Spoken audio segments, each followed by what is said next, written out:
Digital বিপ্লবের যুগে সামাজিক মাধ্যম ও ইন্টারনেট প্ল্যাটফর্মের মাধ্যমে সংবাদ দ্রুত ভাইরাল হওয়ার ঘটনা ক্রমেই বেড়ে চলেছে। যদিও এই ভাইরাল হওয়ার প্রক্রিয়ায় সংবাদ মাধ্যমের জন্য বেশ কিছু সুবিধা রয়েছে, তবে এর নেতিবাচক প্রভাবও অগ্রাহ্য করার মতো নয়।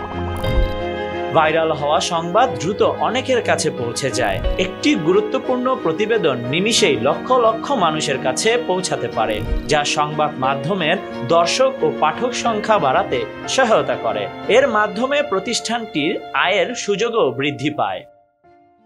কিন্তু ভুল তথ্যের দ্রুত বিস্তার জনমনে বিভ্রান্তি তৈরি করতে পারে। যাচাই না করা বা আংশিক তথ্য ভাইরাল হলে সমাজে অশান্তি তৈরি হতে পারে। ফেক নিউজের এই প্রবণতা আমাদের সচেতন থাকতে বাধ্য করে। সাংবাদিকতা যখন ভাইরাল কন্টেন্টের দিকে ঝুঁকে পড়ে, তখন সংবাদটির মানের অবনতি ঘটে। ক্লিকবেট শিরোনাম ও অতিরঞ্জিত কন্টেন্ট পাঠকদের বিভ্রান্ত করে। এতে সংবাদ মাধ্যমের নৈতিকতা প্রশ্নবিদ্ধ হয়।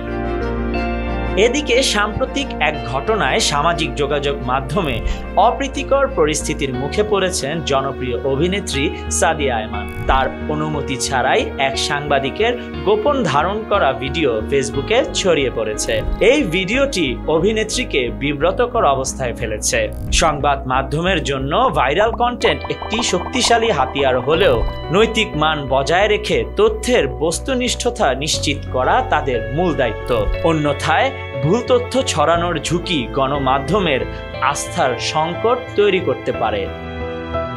Khandakar Ishtiaq, news now 24।